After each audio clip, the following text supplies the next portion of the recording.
సభకు నమస్కారం. ఈ కార్యక్రమానికి అన్ని తానై నడిపిస్తున్నటువంటి పెద్దలు శ్రీరామ్మూర్తి గారు, అదేవిధంగా ఎక్కడో మారుమూల పుట్టి పెరిగి ఎన్నో కష్ట నష్టాలకు వచ్చి ఒక స్థాయికి స్థితికి వచ్చిన తర్వాత వారి మూలాలు మర్చిపోకుండా మూలాల్లోకి వెళ్ళి తనలాగా ఇంకెవరు ఇబ్బంది పడకూడదు, ఇబ్బంది పడే వాళ్ళకి ఎంతో ఎంతో సహాయం చేయాలనేటువంటి ఒక మంచి ఉద్దేశంతో ఆయనలో వచ్చినటువంటి ఎపిఫనీ ఇస్ ఎ స్పార్కింగ్, అది కూడా ఆ ప్రకాశం జిల్లాలోనే జరిగింది. ఇది అంటే కాకతాళీయం అయినప్పటికీ ఇంతమంది చెప్పారు, మేము చేసే పనులకి మాకు దేవుడు కూడా తోడవుతున్నాడు, దైవం ఆరోపణలో సహాయం చేస్తున్నారని కూడా చెప్పడం జరిగింది. అంటే ఒక మంచి ఉద్దేశంతో మనం ఏదైనా పని తలపెట్టినప్పుడు, మంచి మార్గాన్ని ఎంచుకున్నప్పుడు దానికి సంబంధించిన ఫలితాలు చాలా మంచిగా ఉంటాయి అనేటువంటి ఇది వాస్తవం. అది ఈ సందర్భంలో కూడా మనకి కొట్టొచ్చినట్టు కనపడుతూ ఉంది. ఆ విధంగా ఈ సంస్థకి అంకురార్పణ చేసినటువంటి వెంకట్రావు గారు,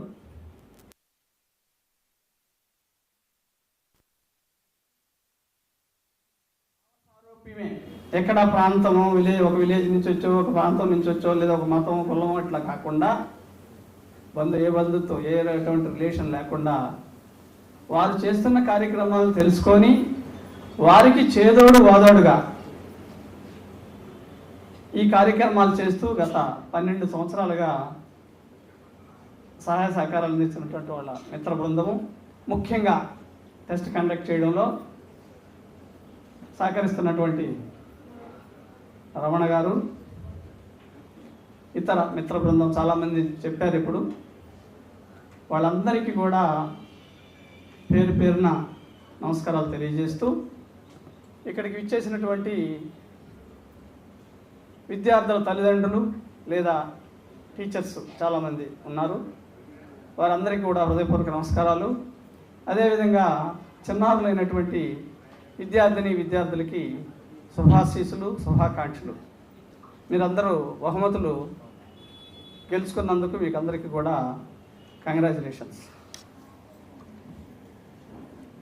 ఎన్నో అంటే ప్రభుత్వేతర సంస్థలు ఎన్నో రకాలుగా ఎన్ని కార్యక్రమాలు చేస్తున్నప్పటికీ, ఎంత ధనం వెచ్చిస్తున్నప్పటికీ, నిజంగా ఎవరికైతే చేరాలో ఆ ఫలితాలు ఎవరైతే పొందాలో ఆ ఫలితాలు చేరడంలో చాలా గ్యాప్స్ ఉన్నాయి. ఇక్కడ ముఖ్యంగా వీరు చేసేటువంటి కార్యక్రమం నిజంగా ఎవరైతే డిజర్వింగ్ చిల్డ్రన్ ఉన్నారో వాళ్ళకి స్పష్టంగా చేరుతుంది. శ్రీరామ్మూర్తి గారు చాలా సందర్భాల్లో చూస్తున్నాం, మొదటి నుంచి ఆయన చాలా ఆవేదన వ్యక్తం చేస్తున్నారు. అసెస్మెంట్లో అంటే ఈ అసెస్మెంట్లో రకరకాల డౌట్స్ ఎక్స్ప్రెస్ చేశారు. అక్కడ అవి జరిగాయి, ఇక్కడ ఇవి జరిగాయి, మేము చాలా టాలెంటెడ్, మాకు రాలేదు, వాళ్ళకి వచ్చాయి. ఇవన్నీ కూడా మైనర్. ముఖ్యంగా శ్రీరామ్మూర్తి గారికి వారి బృందానికి చెప్పేది, అవన్నీ మీరు ఇగ్నోర్ చేయండి, ఇలాంటివన్నీ వస్తూనే ఉంటాయి.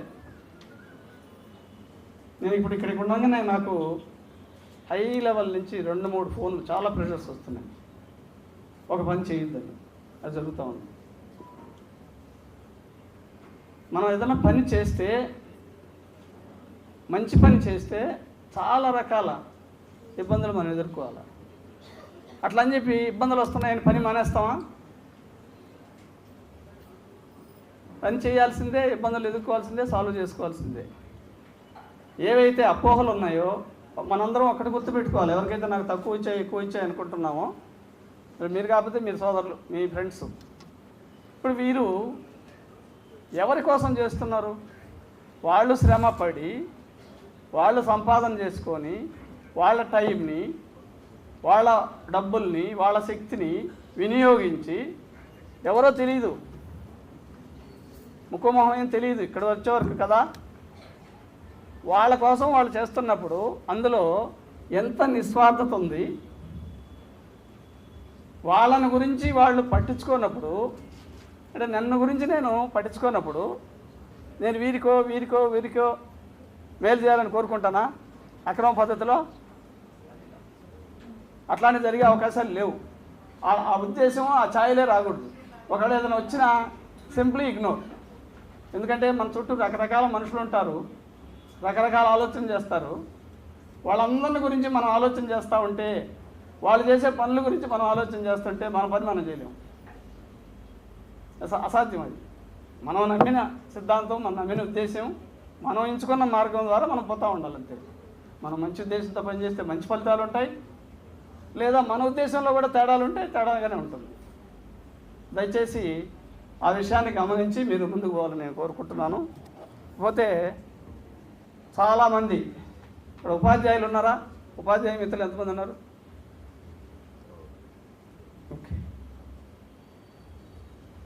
మనం అసెస్మెంట్ గురించే చెప్తున్నాం. మళ్ళా మనం చాలా మంచి వాళ్ళం అయిపోయి పిల్లల్ని ఇతరత అంటే డిసిప్లిన్ విషయంలో డీవియేషన్స్, ముఖ్యంగా ఎగ్జామినేషన్స్ రాసేటప్పుడు మనం చాలా ధర్మాత్మలు అయిపోయి పోనీలేని వదిలేస్తాం. ఇంకా కొంతమంది చాలా ముందుకెళ్ళి పక్కన వాళ్ళని చూపించమంటాం. ఇది చాలా రకాలుగా చేస్తుంటాం. మనం ఒక్కటి గుర్తుపెట్టుకోవాలి, మనం పిల్లలకి నేర్పాల్సింది, మనం దేనికైతే అర్హత ఉందో, మనం చేసిన పనికి ఏదైతే ఫలితం ఉందో ఆ ఫలితం మాత్రమే ఆశించాలి. ఈరోజు వెంకట్రావు గారు ఇంత చక్కటి కార్యక్రమం చేస్తున్నారు అంటే ఆయన కష్టపడి స్వార్జితం ఆ సంపాదించిన దాన్ని ఎట్లా సద్వినియోగం చేయాలా, ఎట్లా ఇతరులకు ఉపయోగపడాలనేటువంటి మహా ఉద్దేశంతో, మంచి ఉద్దేశంతో ఆయన మొదలు పెట్టడం, ఖర్చు పెట్టడం, ఆయనకి లైక్ మైండెడ్ ఫ్రెండ్స్ సహకరించడం జరుగుతుంది. అంటే మనది కాని దానికి, మన అర్హత లేని దాన్ని మనం ఆశించకూడదు. అందులో భాగంగానే విద్యార్థులకు మనం నేర్పించాల్సింది ఏంటంటే, వాళ్ళు ఎంతవరకు చదువుకున్నారు, ఎంతవరకు రాయగలరు, వాళ్ళకి అర్హత ఉన్నటువంటి మార్కులు ఏంటి, అంతవరకే లిమిట్ కావాలి. ఆ డీవియేట్ కావడంలో మనం చాలా ధర్మాత్మలో వాళ్ళని ఎంకరేజ్ చేస్తున్నాం. పిల్లలు కూడా నేను ఇంకొకరిని దాటి ముందుకెళ్ళాలని అక్రమ మార్గాల వైపు మనం ఎంకరేజ్ చేస్తున్నాం పిల్లల్ని. అది కరెక్ట్ కాదు. ఫర్ ఎగ్జాంపుల్ నేను చెప్తున్నా, 10th క్లాస్ మనకి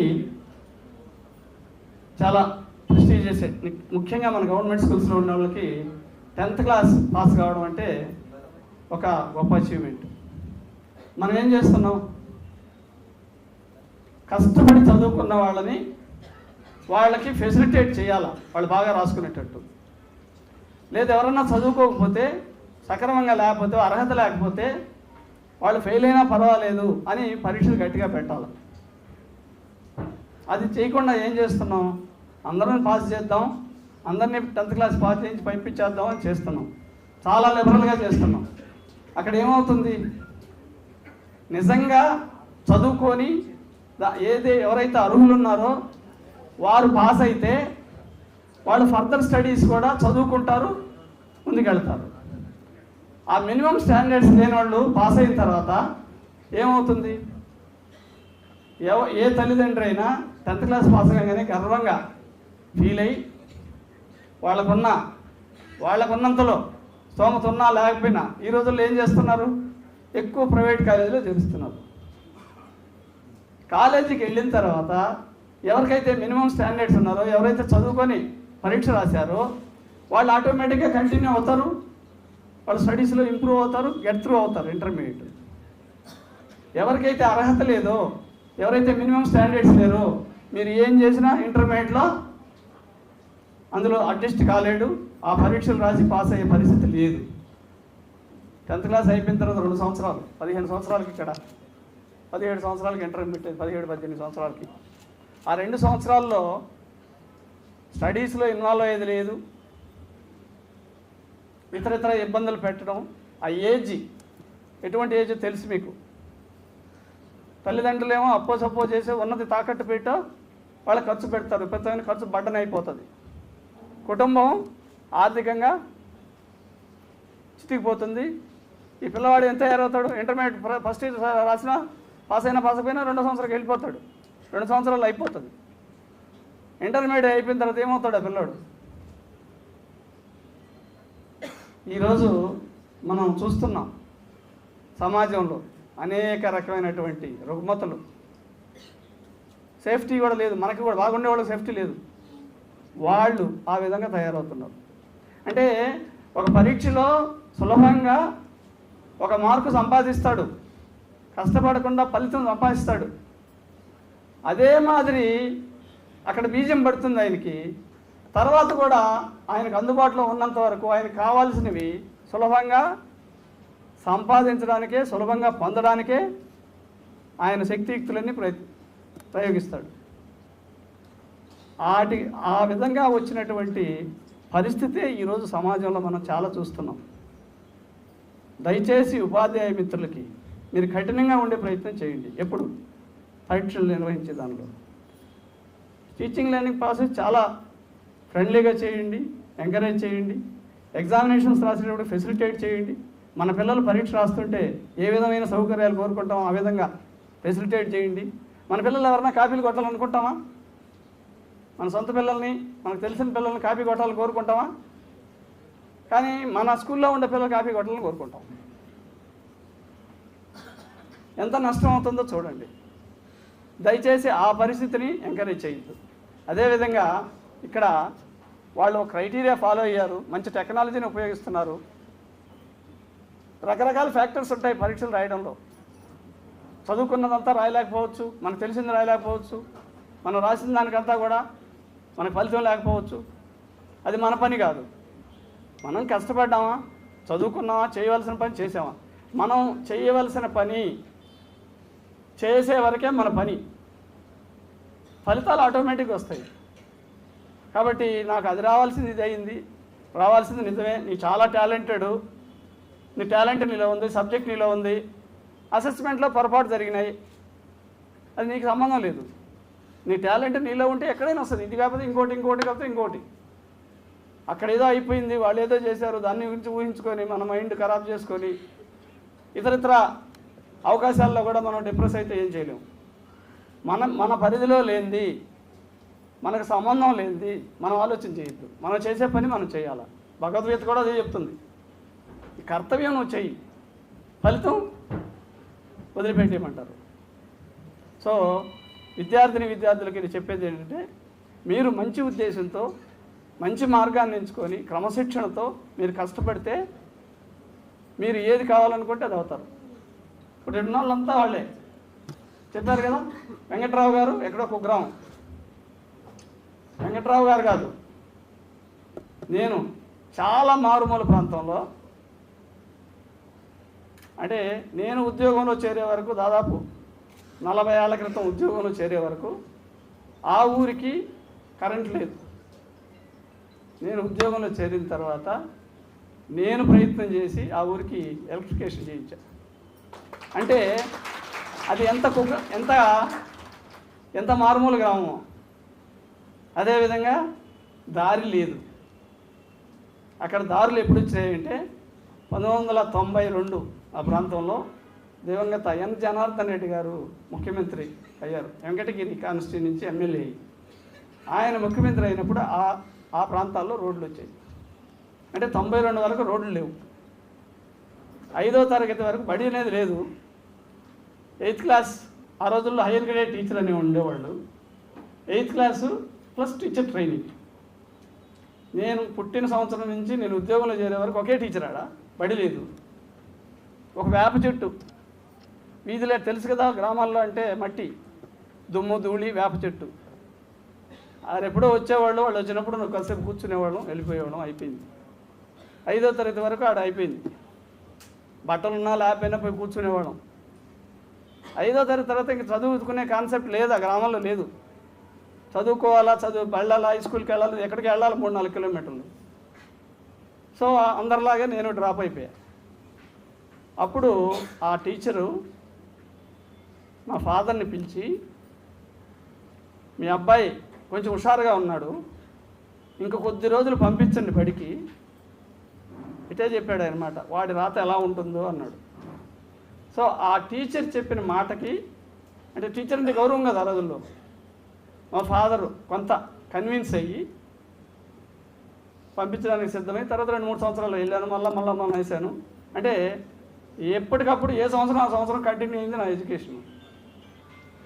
నేను ఈరోజు ఇన్ని సంవత్సరాల నుంచి కూడా, అంటే స్తోమత లేనప్పుడు, అవకాశాలు లేనప్పుడు, ఇతరత్ర ఉద్యోగాలు వస్తే కూడా ప్రిఫర్ చేయలే. ఏమన్నా పని చేస్తే ఈ డిపార్ట్మెంట్లో చేయాలా, ఎడ్యుకేషన్ డిపార్ట్మెంట్లో చేయాలా. చేసినందువల్ల ఒక పిల్లోడినన్నా, అదర్వైజ్ టర్న్ అయ్యే పిల్లోడిని ఒక్కని బాగు చేసినా పర్వాలేదు అనేటువంటి దృక్పథంతో ఈ డిపార్ట్మెంట్లో ఉండటం జరిగింది. మొదటి టీచర్గా చేరడం, తర్వాత సర్వీస్ కమిషను కాంపిటేటివ్ ఎగ్జామ్స్ రాసి డెప్యూటీ ఎడ్యుకేషన్ ఆఫీసర్గా సెలెక్ట్ కావడం. నేను ఎక్కువగా, నాకు ఫస్ట్ అపాయింట్మెంట్ హైదరాబాద్ సిటీలో వచ్చింది. ఎక్కువ తెలంగాణలో పనిచేశాను, ఇక్కడ జిల్లాల్లో పనిచేయలేదు నేను. అయితే నేను ఎందుకు చెప్తున్నానంటే, ఆ పరిస్థితుల నుంచి వచ్చి పెద్దలు చెప్పారు ఇంతకుముందు, స్టేట్లో డిపార్ట్మెంట్లో హైయెస్ట్ ర్యాంకులో ఉన్నా. మీరు ఎవరన్నా అట్లాంటి పరిస్థితిలో ఉన్నారా? ఎవరు లేరు. చాలా ఎత్తులో ఉన్నారు ఆల్రెడీ మీరు. మరి మీరు ఎక్కడి దాకా వెళ్ళచ్చు? ఎక్కడికి వెళ్ళాలా అంటే మీ టార్గెట్స్, గోల్స్ ఎక్కడ ఉండాలో చూడండి.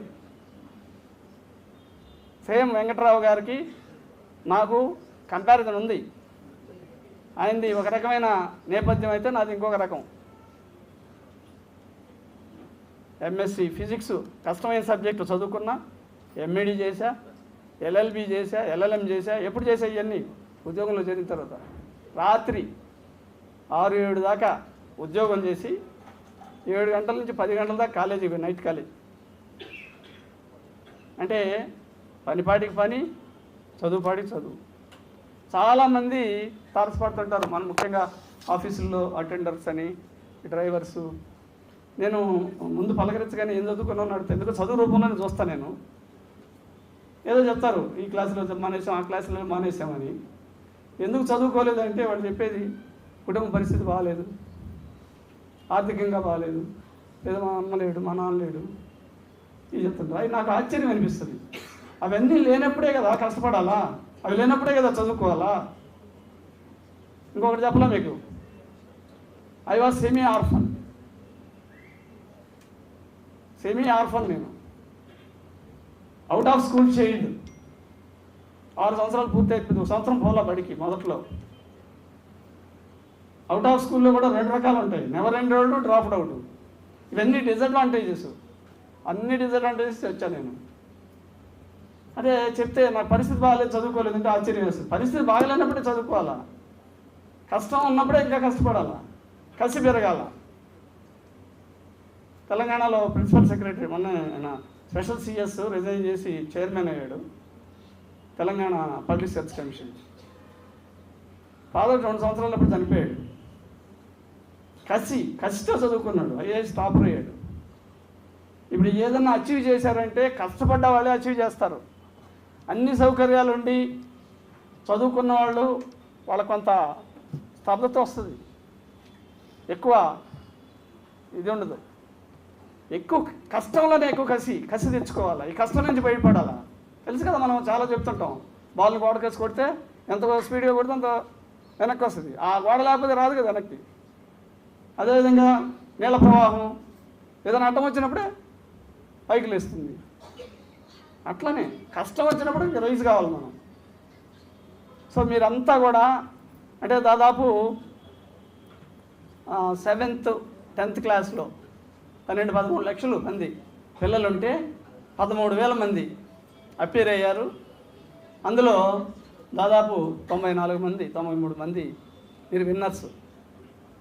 అంటే చాలామంది 45 లక్షల మంది ఉన్నారు విద్యార్థులు. అందులో 7వ తరగతి 10వ తరగతికి వెళ్తే 12-13 లక్షలు. వాళ్ళందరిలో కూడా మీరు ఈ స్థాయికి వచ్చారంటే యు ఆర్ గిఫ్టెడ్ చిల్డ్రన్. అదేవిధంగా అంటే మిగతా వాళ్ళందరూ మనలాగా లేరని కాదు, వాళ్ళకి ఆ అవకాశం రాలా. చాలామంది తెలియకపోవచ్చు, చాలామంది రాయకపోవచ్చు, రాసిన సక్రమంగా చేసి ఉండకపోవచ్చు. వాళ్ళందరూ మనకన్నా తక్కువ కాదు. అయినా కూడా మనం ఇక్కడి వరకు వచ్చామంటే మనకేదో అడ్వాంటేజెస్ ఉన్నాయి, ఇంకా ఎక్కువ బాధ్యతలు ఉన్నాయి. వాటిని దృష్టిలో పెట్టుకొని కష్టపడి క్రమశిక్షణతో మీ సమయాన్ని వినియోగం చేసుకుంటే ఈ రోజుల్లో టైం మిస్యూజ్ కావడం అనేది మనకు తెలియకుండా అయిపోతుంది. అవి కంట్రోల్ చేసుకోవాలి. కష్టపడి క్రమశిక్షణతో గనక మీరు చదువుకుంటే, కష్టం వీళ్ళు తెలుసుకుంటే, మనం ఏదైతే ₹1 సంపాదిస్తామో, కష్టపడి సంపాదిస్తామో దాన్ని చాలా జాగ్రత్తగా ఖర్చు పెడతాం. వీళ్ళంతా అదే చేస్తున్నారు. వాళ్ళు ఎన్ని కష్టాలు పడుతున్నారు, వాళ్ళకి చాలా కష్టాలు ఉంటాయి.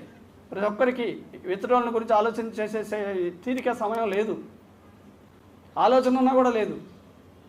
మరి అటువంటి వాళ్ళు మన కోసం వచ్చి ఇన్ని చేస్తున్నారంటే వాళ్ళు చిన్నప్పుడు ఎదుర్కొన్నటువంటి సమస్యలు, కష్టాలు ఇవన్నీ గుర్తుపెట్టుకొని వాటిలో నుంచి కొంతమందినైనా బయటికి తీసుకురావాలా, ఎంకరేజ్ చేయాలా అనేటువంటి ఉద్దేశంతో చేయడం అనేది చాలా ఉన్నతమైనటువంటి ఆశయం. ప్రభుత్వాలు, చాలా సంస్థలు చేయలేనటువంటి పని వాళ్ళు చేస్తున్నారు. దీన్ని మీరు అవగాహన చేసుకొని మీ ఫ్రెండ్స్కి, రిలేటివ్స్కి, స్కూల్స్లో అసెంబ్లీస్ జరుగుతాయి, చెప్పండి ఏం చేస్తున్నారు, ఏం చేయాలో. ఇప్పుడు ఈ మధ్య AP regional school society Subrahmanyam గారు చెప్పారు. ఆ సొసైటీకి కూడా నేను సెక్రటరీని. అక్కడ చాలా రకాల ఇబ్బందులు ఉన్నాయి. అక్కడ కూడా అప్పుడు ఆ రోజుల్లో చదువుకున్న వాళ్ళు మంచి స్థానాల్లోకి వెళ్ళి వాళ్ళు వెనక్కి వచ్చి ఎక్కడెక్కడో ఉంటే ఆ పిల్లల గురించి పట్టించుకొని అల్మినై రూపంలో అవసరమైనటువంటి కొన్ని సపోర్ట్స్ వాళ్ళు ఇవ్వడం వల్ల కొంత మేలు జరుగుతూ ఉంది. అందుకే సుబ్రహ్మణ్యం గారు కూడా గండిపాళెం అనగానే తర్వాత మాట్లాడాలని హెల్ప్గా, ఆయన గండిపాళెం స్కూల్ కూడా చాలా ఇబ్బందికర పరిస్థితుల్లో ఉంది. అటువంటి వాళ్ళని హెల్ప్ తీసుకుంటున్నాం, చేస్తున్నాం పిల్లల కోసం.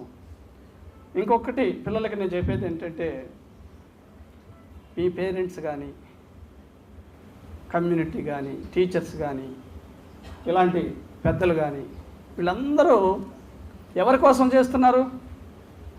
ప్రభుత్వం ఎన్నో చేస్తుంది, మీకు ఎన్నో రకాల సౌకర్యాలు ఇస్తుంది, ఫెసిలిటీస్ ఇస్తుంది. కోట్ల రూపాయల buildings, equipment, uniform, mid day మీలు, బుక్స్, షూ ఎన్ని ఇస్తున్నారు కదా, గవర్నమెంట్ ఇస్తుంది. ఇట్లా స్వచ్ఛంద సంస్థలు పెద్దవాళ్ళు ఇస్తున్నారు. మీ టీచర్స్ చాలా కష్టపడి మీకోసం పనిచేస్తున్నారు. అదేవిధంగా పేరెంట్స్, మీ రిలేటివ్స్ చాలామంది మనకు హెల్ప్ చేస్తారు కదా. ఎందుకు చేస్తున్నారు వీళ్ళంతా? ఎవరి కోసం? వీళ్ళందరూ ఎవరి కోసం చేస్తున్నారు? వాళ్ళ కోసమా, మీకోసమా?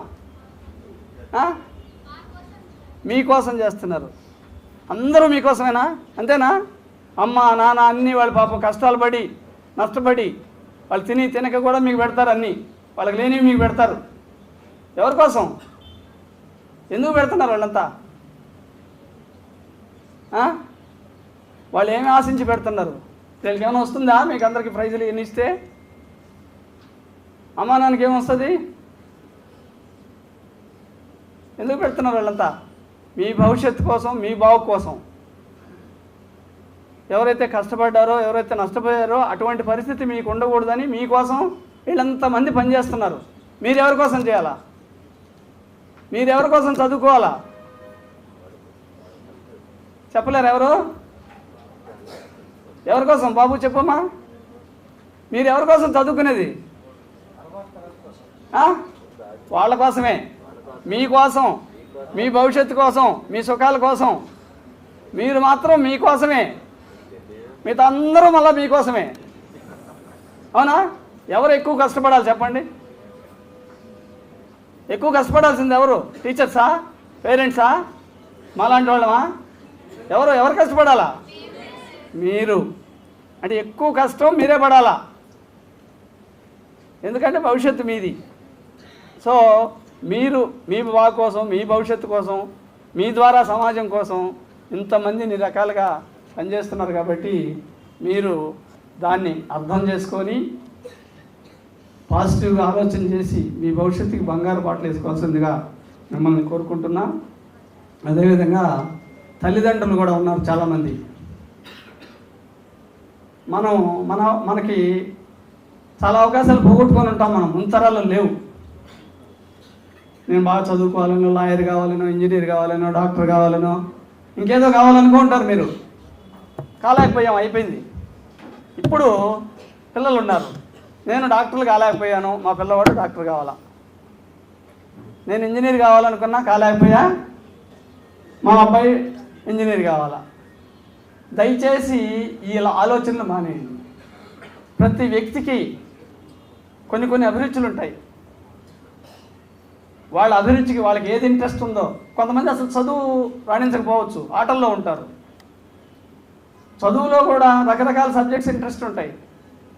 వాళ్ళకి ఏది ఇష్టమో, దేని పట్ల వాళ్ళు ఆసక్తి చూపిస్తున్నారో, వాళ్ళ అభిరుచి ఏముందో వాళ్ళ ఇష్టాలకు వదిలిపెట్టండి. ఆ విషయంలో నిర్బంధించడం, డిక్టేట్ చేయడం దయచేసి అవి చేయొద్దు. ఎవరైనా కూడా ఏదైతే ఇష్టం ఉందో ఆ పని చేసుకుంటే అందులో వాళ్ళకి తృప్తి ఉంటుంది, అందులో బాగా రాణిస్తారు, సమర్థులు అవుతారు. ఇప్పుడు వెంకటరావు గారు ఏంటి, ఆయనకి ఇష్టం ఏంటి? జనరల్గా ఉద్యోగం ఇస్తే, డబ్బులు వస్తే ఏం చేస్తారు? చిన్నప్పుడు కష్టాలు పడ్డాం, ఏదో విధంగా సుఖపడదాం అని కావాల్సిన సమకూర్చుకొని ఇతరత్ర ఏదో చేసుకుంటారు. మరి ఆయన ఏం చేస్తున్నారు? ఆయనకి ఇది ఇష్టం, ఆ పిల్లలు బాగుపడడం ఇష్టం కాబట్టే చేస్తున్నారు. అదేవిధంగా పిల్లలు కూడా మీ ఇష్టాలకు అనుగుణంగా, మీ అభిరుచులకు అనుగుణంగా మీరు ప్లాన్ చేసుకోండి. మీరు ఏది కావాలనుకుంటే అది కావచ్చు. ఎప్పుడు క్రమశిక్షణతో కష్టపడాలి. ఈ రోజుల్లో మనకు రిసోర్సెస్ చాలా ఉన్నాయి కాబట్టి ఏది కావాలంటే అది కావచ్చు. ఇంకొకటి విద్యార్థులను ఉద్దేశించి చెప్పేది ఏంటంటే, మనం ఏది సాధించాలన్నా కూడా దాన్ని 4 రకాల ఫ్యాక్టర్స్ ప్రభావితం చేస్తాయి ఏదైనా అచీవ్ చేయాలంటే. ఒకటి ఇంటెలిజెన్స్ అనేది ఫస్ట్ ఫ్యాక్టరు. మీరంతా ఇంటెలిజెన్సే, లేకపోతే ఎక్కడ దాకా రారు. రెండవది industry, hard work. 3 guidance, resources.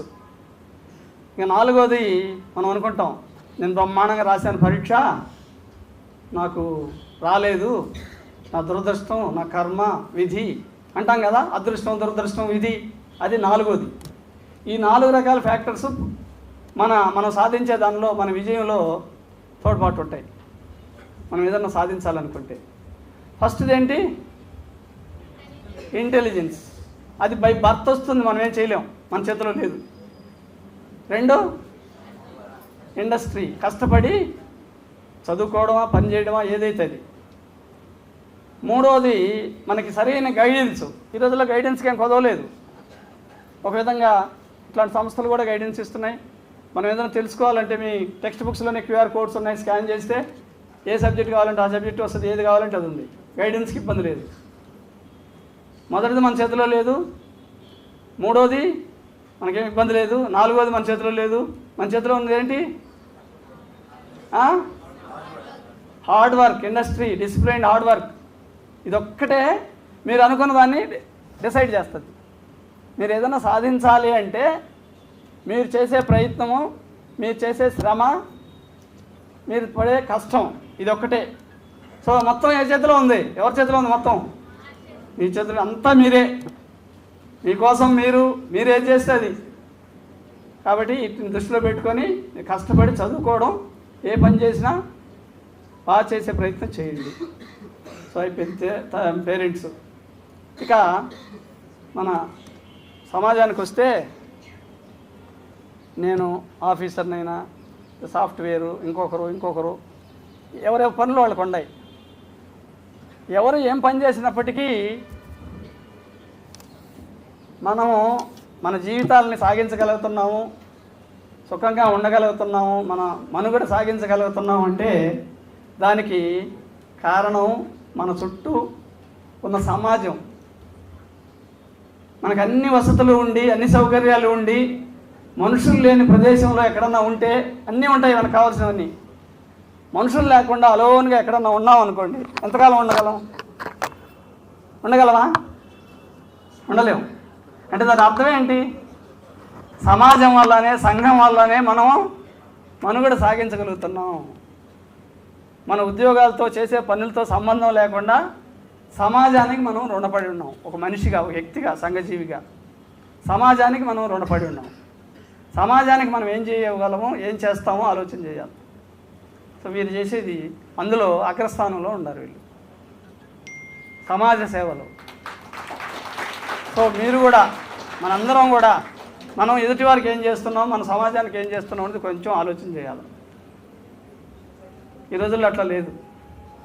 పోతే మన ఉపాధ్యాయ మిత్రులకి ఒక విన్నపం ఏంటంటే, చాలామంది చాలా రకాల వృత్తుల్లో, ఈవెన్ సమాజంలో ఉండేవాళ్ళు కూడా ఎంతసేపు మనం చాలా కష్టపడి, చాలా పరుగులు తోలి, కష్టాలు నష్టాలు ఓర్చి ఏం చేస్తున్నాం? ధనం సంపాదించే ప్రయత్నం చేస్తున్నాం. ఎవరి కోసం? మన జీవితాంతం కూడా అనుభవించాం, అక్యుములేట్ చేస్తున్నాం. ఎవరి కోసం? తర్వాత వాళ్ళకి. తర్వాత వాళ్ళు ఎవరు? మన పిల్లలు. అవునా? పిల్లల కోసం అన్నీ చేస్తున్నాం. ఈ రోజుల్లో ఎంతమంది పిల్లలు తల్లిదండ్రుల్ని బాగా చూసుకుంటున్నారు? చాలా తక్కువ, చాలా తక్కువ.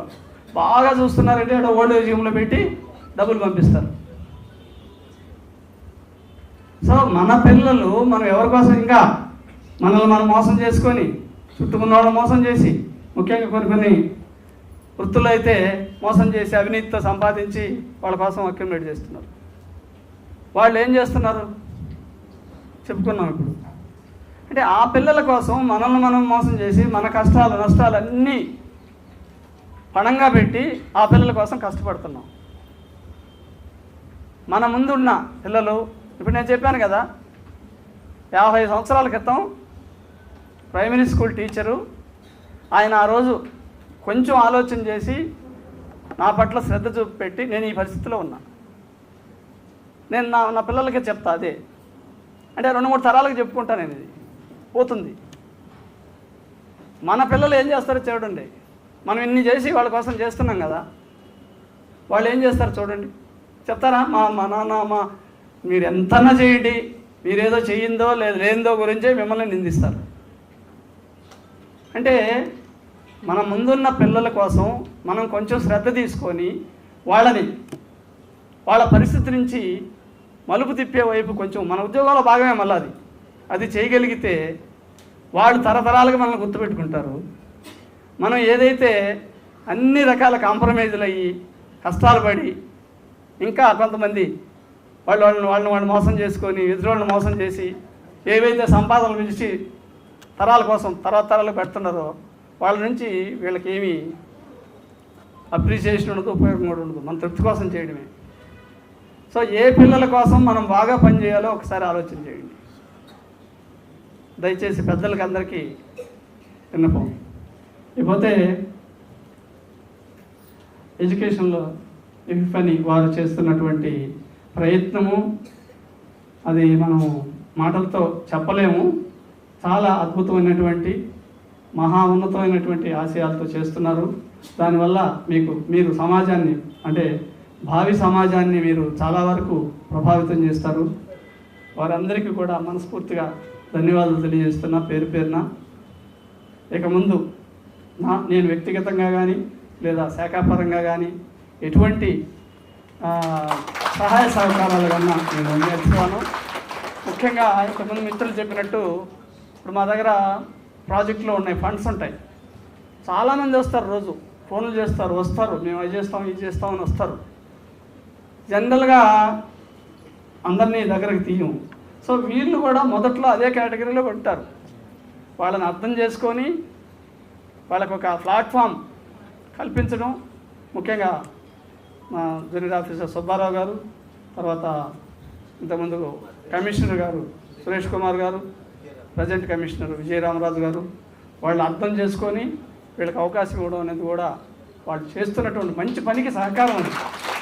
అంటే నేను ముందే చెప్పాను, మంచి పని, మంచి ఉద్దేశంతో, మంచి మార్గంలో పనిచేస్తూ ఉంటే పరిస్థితులు ఆటోమేటిక్గా మనకు అనుకూలిస్తాయి, ఫలితాలు కూడా బ్రహ్మాండంగా ఉంటాయని నేను గాఢంగా నమ్ముతాను. సో నేను పెద్ద పెద్ద స్కూల్స్కి వెళ్ళలే, చదువుకోలే, మామూలుగా యావరేజ్ స్టూడెంట్ని. Because of intelligence and hard work.